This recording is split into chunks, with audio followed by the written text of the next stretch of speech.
Knee pain is the most common issue for beginner runners.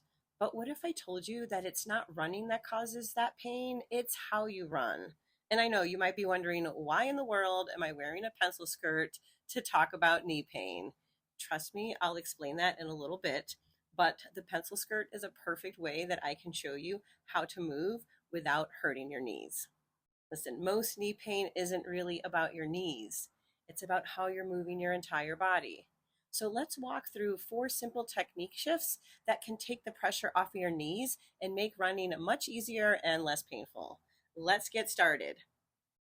One of the first things you want to do, and you've heard me say this before, is you want to make sure that you get aligned and into proper posture, because what this does is it's going to go ahead and take the pressure off of your legs so that your core can do more work, your ligaments and your tendons are going to do more of the work and keep your legs out of it, therefore not affecting your knees. The way that you're going to do that is you want to stack, we call this creating your column. You want to stack your ear over your shoulder, over your hip, over your ankle, just like this. And really, I'm lifting through the crown of my head. If I had a string, it would be pulling me up like this.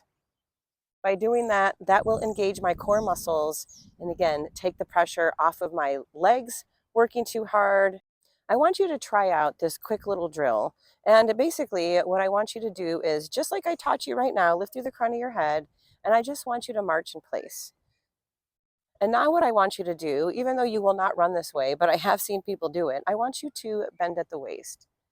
And I want you to see if you feel a difference. My core is no longer engaged and not helping me so much. You might feel it somewhere different, but I can feel my quads kicking in. I can even feel it in my lower back.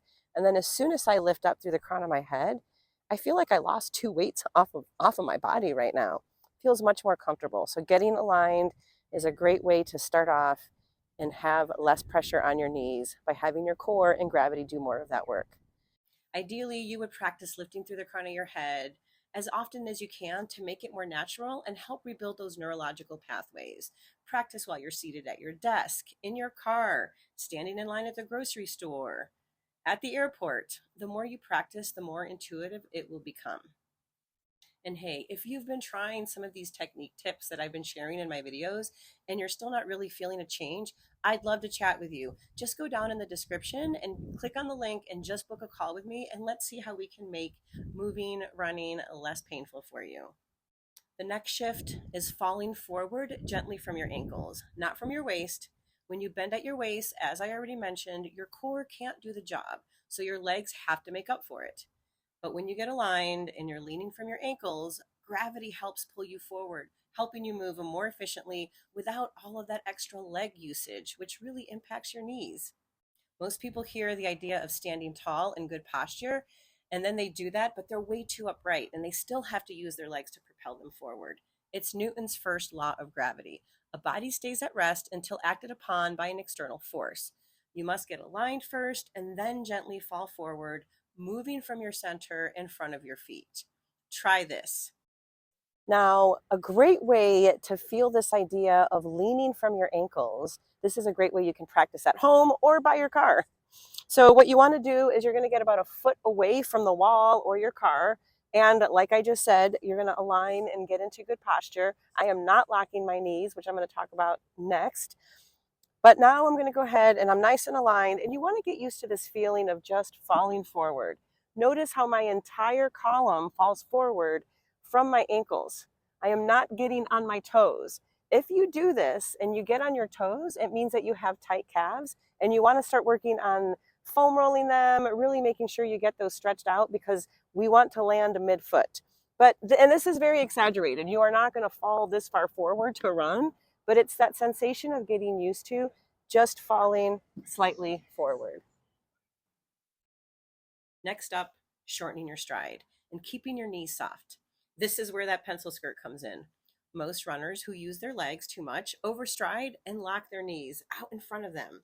Not only is this slowing you down because you're breaking the road with your heel, but it also is impacting your ankle, your knee, all the way up to your hip.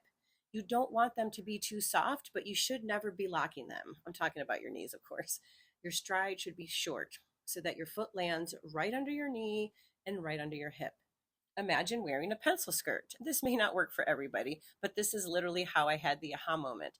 I was running late for a Toastmaster meeting. I had on my pencil skirt. I was trying to lengthen my stride to get faster, which we do not do when we're chi walking. And the material of the skirt was keeping me from doing that. So that's where I had this aha moment. So make pretend that you have a pencil skirt all the way going down to your ankles so you can't overstride. The next shift to help shorten your stride and prevent knee pain is to increase your cadence.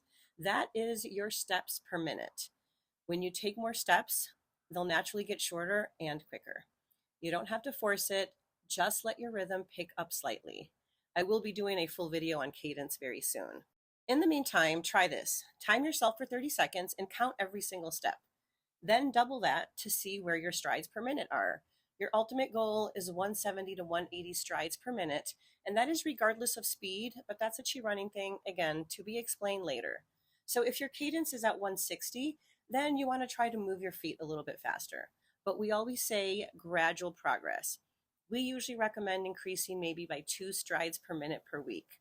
And you can use a metronome to help you out with that, or maybe find music specific with a specific beat. And while these technique shifts are going to make a really big difference, there are a few other things that you should do to focus on preventing knee pain. Strength training. You knew I was going to say it. Strong hips and glute help protect your knees. Squats, bridges, clamshells will go a long way. Mobility and flexibility. Tight quads or calves can tug on your knees. So making sure you're stretching and doing some mobility work will help keep your joints happy. Warming up, make sure that you want to go on a little walk before you get into that run. We do body looseners in chi running, and we basically just want to get the joints warmed up before you start right away. And shoes that fit your foot and how your foot moves. They don't need to be fancy schmancy shoes, but they do need to be comfortable and match your gait. Most running stores are going to put you on a treadmill where they'll check your gait and pick shoes to match. Listen, your knee should not hold you back from running at all. To prevent knee pain, stand tall, lean from your ankles, take short steps, relax your knees, and increase your cadence. Add in some strength training, mobility, a good warm-up, some good shoes, and your knees will thank you for years to come. And hey, if you're over 50 and want to learn how to run or run better without all the aches and pains, then go down in the description below and book a call with me. Let's chat about what you're doing and see what I can do to help make running feel more comfortable. And hey, if you like this video, please go ahead and subscribe to my channel, like the video, and I'd love to hear from you. I love to read comments. See you in the next video.